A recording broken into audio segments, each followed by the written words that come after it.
इच्छा, आशा, अपेक्षा, आकांक्षा, यही सब मानव समाज के चालक होते हैं। नहीं, यदि कोई आपसे पूछे कि आप कौन, तो आपका उत्तर क्या होगा? विचार कीजिए।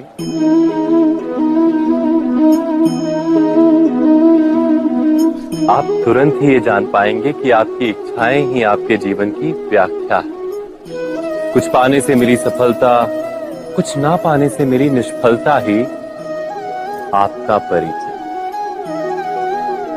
अधिकतर लोग ऐसे जीते हैं कि स्वयं भीतर से मरते रहते हैं, किंतु अपनी इच्छाओं को नहीं मार पाते।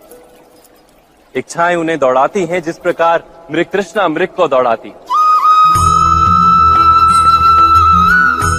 परंतु इन्हीं इच्छाओं के गर्भ में ही ज्ञान का प्रकाश भी।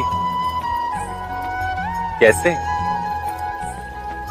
जब इच्छाएं अपूर्ण रहती और टूटती, तब वहीं से ज्ञान की किरण प्रवेश करती है मनुष्य के हृदय।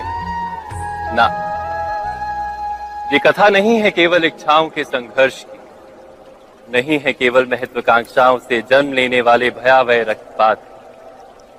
ये कथा है इच्छाओं के गर्भ से उदित होते हुए ज्ञान की। मैं वासुदेव कृष्ण आप सभी को निमंत्रण देता हूं इस यात्रा पे चलने का, जो जीवन का मर्म सिखाएगी, मनुष्य का धर्म सिखाएगी, कीचड़ से उठकर कमल बनने का कर्म सिखाएगी। और इस यात्रा का नाम है महाभारत।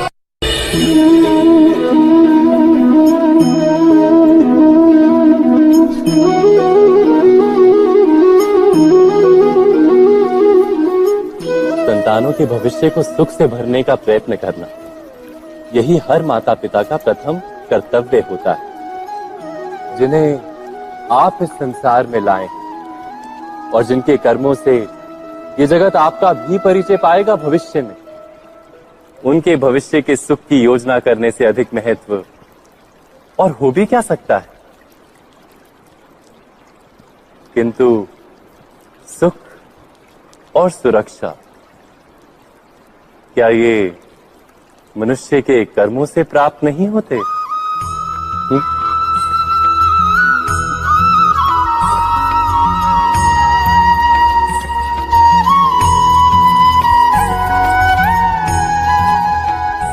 माता पिता के दिए हुए अच्छे या बुरे संस्कार, उनकी दी हुई योग्य अथवा अयोग्य शिक्षा, क्या आज के सारे कर्मों का मूल नहीं?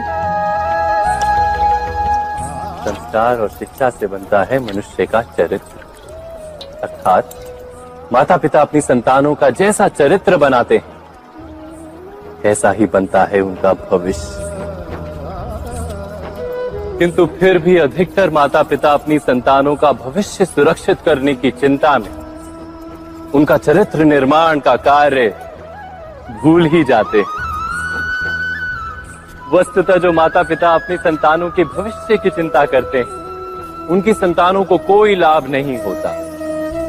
किंतु जो माता पिता अपने संतानों के भविष्य की नहीं, उनके चरित्र का निर्माण करते हैं, उन संतानों की प्रशस्ति समस्त संसार करता है। स्वयं विचार कीजिए।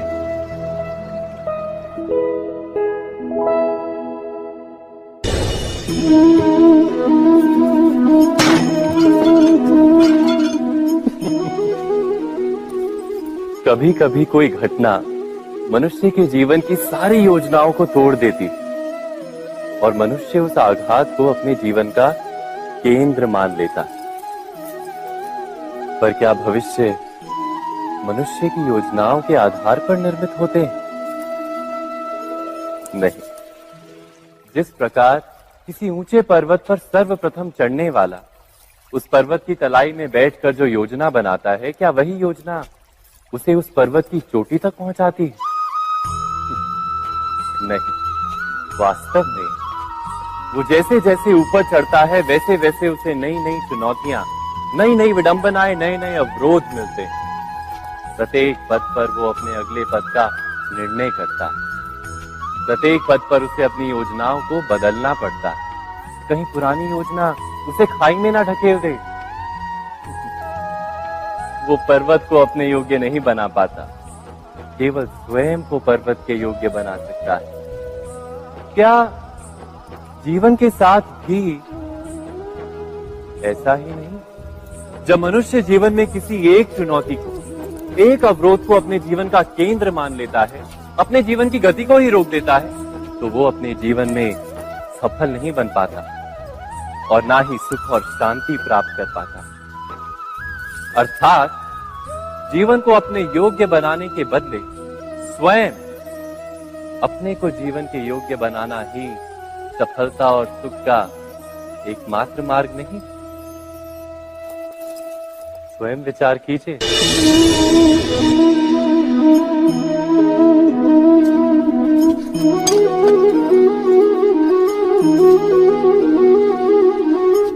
भविष्य का दूसरा नाम है संघर्ष। हृदय में आज इच्छा होती है और यदि पूर्ण नहीं हो पाती तो हृदय भविष्य की योजना बनाता है। भविष्य में इच्छा पूर्ण होगी ऐसी कल्पना करता रहता है, किंतु जीवन ना तो भविष्य में है ना अतीत में। जीवन तो इस क्षण का नाम है, अर्थात इस क्षण का अनुभव ही जीवन का अनुभव। पर हम ये जानते हुए भी इतना सा सत्य समझ नहीं पाते। या तो हम बीते हुए समय के स्मरणों को घेर कर बैठे रहते, या फिर आने वाले समय के लिए हम योजनाएं बनाते रहते हैं और जीवन जीवन बीत जाता है। एक सत्य यदि हम हृदय में उतार लें कि ना हम भविष्य देख सकते हैं, ना ही भविष्य निर्मित कर सकते हैं, हम तो केवल धैर्य और साहस के साथ भविष्य को आलिंगन दे सकते हैं, स्वागत कर सकते हैं भविष्य का। तो क्या जीवन का हर पल जीवन से नहीं भर जाएगा? स्वयं विचार कीजिए। पूर्वजों की इच्छा, आशा, महत्वाकांक्षा, क्रोध, बैर, प्रतिशोध, यही सब आने वाली पीढ़ी की धरोहर बनते हैं। माता पिता अपनी संतानों को देना तो चाहते हैं समस्त विश्व का सुख, पर देते हैं अपनी पीड़ाओं की संपत्ति। देना चाहते हैं अमृत, पर साथ ही साथ विष का घड़ा भी भर देते हैं। आप विचार कीजिए, आपने अपनी संतानों को क्या दिया आज तक? अवश्य प्रेम, ज्ञान, संपत्ति आदि दिए, पर क्या साथ ही साथ उनके मन को मैल से भर देने वाले पूर्व ग्रह नहीं दिए? अच्छे बुरे की पूर्व निर्धारित व्याख्याएं नहीं दी? व्यक्ति का व्यक्ति के साथ, समाजों का समाजों के साथ, राष्ट्र का राष्ट्र के साथ संघर्ष क्या इन्हीं पूर्व ग्रहों से निर्मित नहीं होते? हत्या, मृत्यु, रक्तपात क्या इन्हीं पूर्व ग्रहों से नहीं जन्मते? अर्थात माता पिता अपनी संतानों को जन्म के साथ मृत्यु का दान भी देते हैं। प्रेम के प्रकाश के साथ साथ घृणा का अंधकार भी देते हैं, और अंधकार मन का, हृदय का हो या वास्तविक हो, उससे केवल भय प्राप्त होता है, केवल भय। स्वयं विचार कीजिए।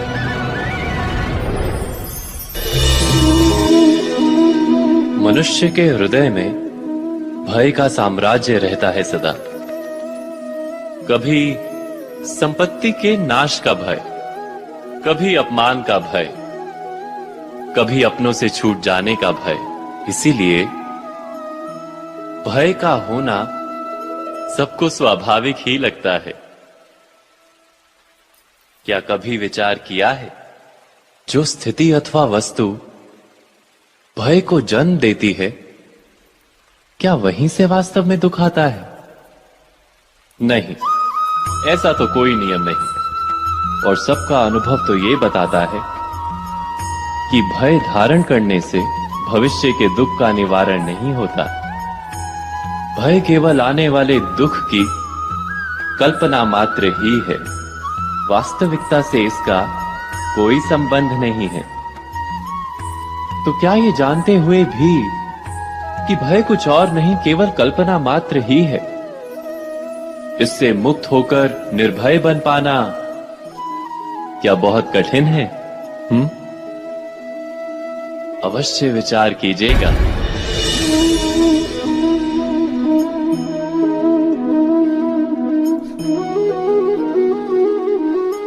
जगत में प्रत्येक व्यक्ति को किसी ना किसी प्रकार की निर्बलता अवश्य होती। जैसे कोई बहुत तेजी से दौड़ नहीं पाता तो कोई अधिक भार नहीं उठा पाता, कोई असाध्य रोग से पीड़ित रहता है तो कोई पढ़े हुए पाठों को स्मरण में नहीं रख पाता। ऐसे अनेकों उदाहरण और भी हैं। क्या आप किसी ऐसे व्यक्ति को जानते हैं जिसे सब कुछ प्राप्त हो और हम जीवन की उस एक निर्बलता को जीवन का केंद्र मानकर जीते हैं? इस कारणवश हृदय में दुख और असंतोष रहता है सदा। निर्बलता मनुष्य को जन्म से अथवा संजोग से प्राप्त होती, किंतु उस निर्बलता को मनुष्य का मन अपनी मर्यादा बना लेता है। किंतु कुछ व्यक्ति ऐसे भी होते हैं जो अपने पुरुषार्थ और श्रम से उस निर्बलता को पराजित कर देते हैं। क्या भेद है उनमें और अन्य लोगों में? क्या आपने कभी विचार किया है? सरल सा उत्तर है इसका। जो व्यक्ति निर्बलता से पराजित नहीं होता, जो पुरुषार्थ करने का साहस रखता है हृदय में, वो निर्बलता को पार कर जाता है। अर्थात निर्बलता अवश्य ईश्वर देता है, किंतु मर्यादा मनुष्य का मन ही निर्मित करता है। स्वयं विचार कीजिए।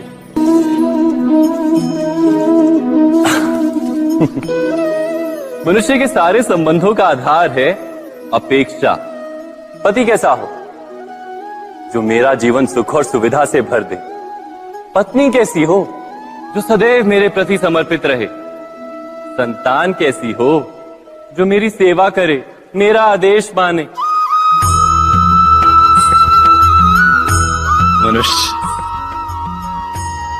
मनुष्य उसी को प्रेम भी कर पाता है जो उसकी अपेक्षा पूर्ण करता है, और अपेक्षा की तो नियति है भंग होना। कैसे? क्योंकि अपेक्षा मनुष्य के मस्तिष्क में जन्म लेती है। कोई अन्य व्यक्ति उसकी अपेक्षाओं के बारे में जान ही नहीं पाता। पूर्ण करने की प्रामाणिक इच्छा हो तब भी कोई मनुष्य किसी की अपेक्षाओं को पूर्ण नहीं कर पाता, और वहां से जन्म लेता है संघर्ष। सारे संबंध संघर्ष में परिवर्तित हो जाते। पर मनुष्य अपेक्षा को संबंध का आधार ना बनाए और स्वीकार करे केवल संबंध का आधार, तो क्या ये जीवन स्वयमेव सुख और शांति से नहीं भर जाएगा? स्वयं विचार कीजिएगा।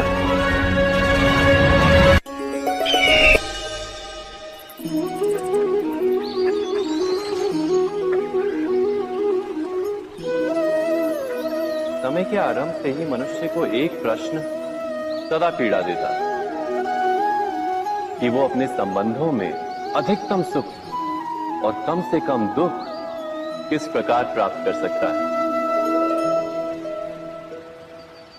क्या आपके सारे संबंधों ने आपको संपूर्ण संतोष दिया है? विचार कीजिए।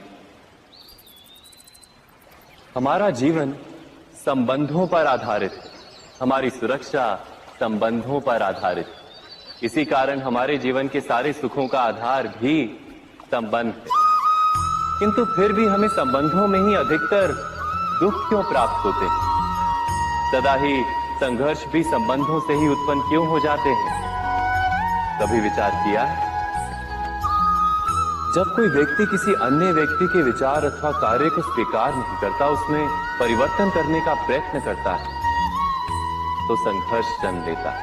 अर्थात जितना अधिक अस्वीकार उतना ही अधिक संघर्ष, और जितना अधिक स्वीकार उतना ही अधिक सुख।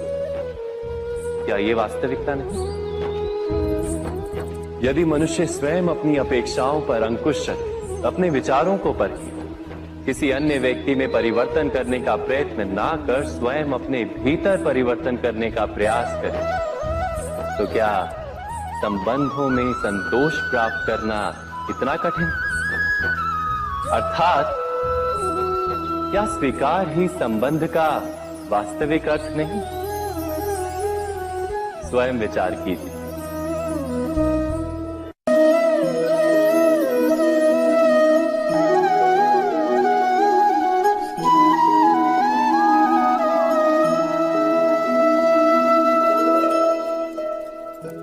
जब किसी व्यक्ति को किसी घटना में अन्याय का अनुभव होता है, तो वो घटना उसके अंतर को झकझोर देती।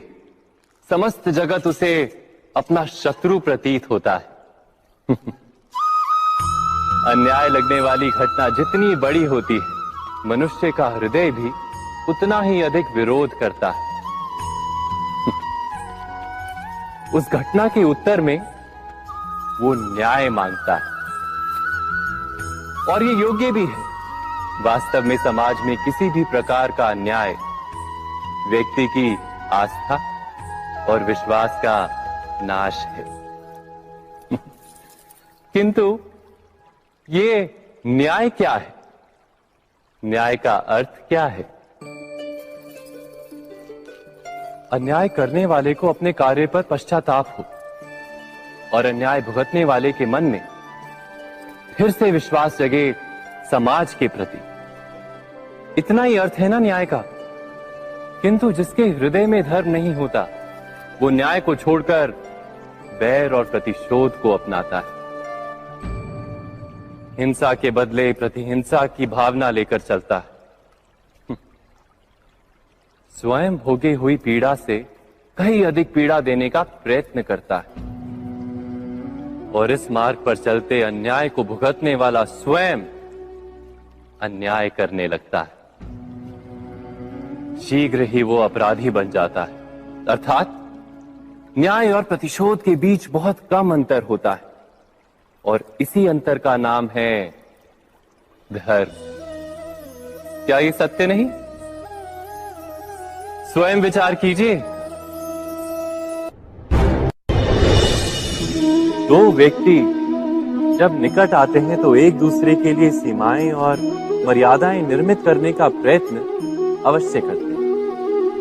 हम यदि सारे संबंधों पर विचार करें तो देखेंगे कि इन सारे संबंधों का आधार यही सीमाएं हैं जो हम दूसरों के लिए निर्मित करते हैं। और यदि अनजाने में भी कोई अन्य व्यक्ति इन सीमाओं को तोड़ता है, तो उसी क्षण हमारा हृदय क्रोध से भर जाता है। इन सीमाओं का वास्तविक रूप क्या है? क्या हमने कभी विचार किया? सीमाओं के द्वारा हम दूसरे व्यक्ति को निर्णय करने की अनुमति नहीं देते, अपना निर्णय उस व्यक्ति पर थोपते, अर्थात किसी की स्वतंत्रता का अस्वीकार करते हैं। और जब स्वतंत्रता का अस्वीकार किया जाता है तो उसका हृदय दुख से भर जाता है, और जब वो सीमाओं को तोड़ता है तो हमारा हृदय क्रोध से भर जाता है। क्या ऐसा नहीं होता?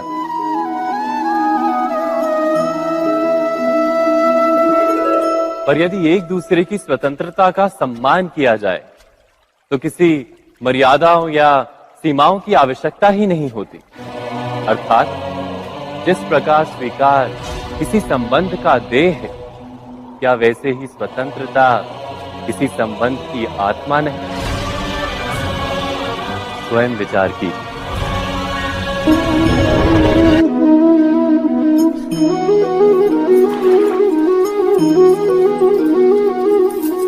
पिता सदा ही अपने संतान के सुख की कामना करते हैं, उनके भविष्य की चिंता करते रहते हैं।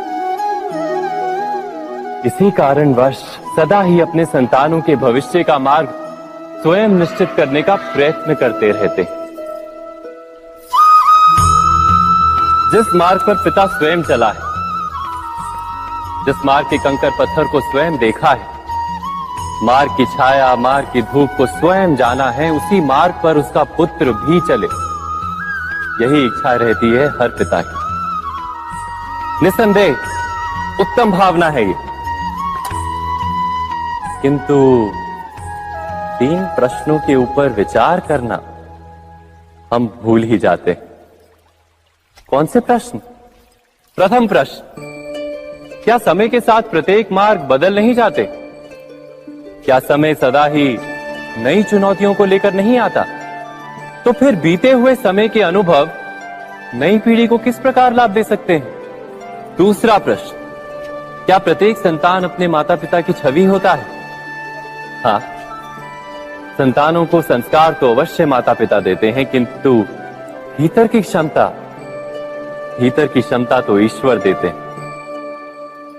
तो जिस मार्ग पर पिता को सफलता मिली है, विश्वास है कि उसी मार्ग पर उसकी संतानों को भी सफलता और सुख प्राप्त होगा। तीसरा प्रश्न, क्या जीवन के संघर्ष और चुनौतियां लाभकारी नहीं होती? क्या प्रत्येक नया प्रश्न एक नए उत्तर का द्वार नहीं खोलता?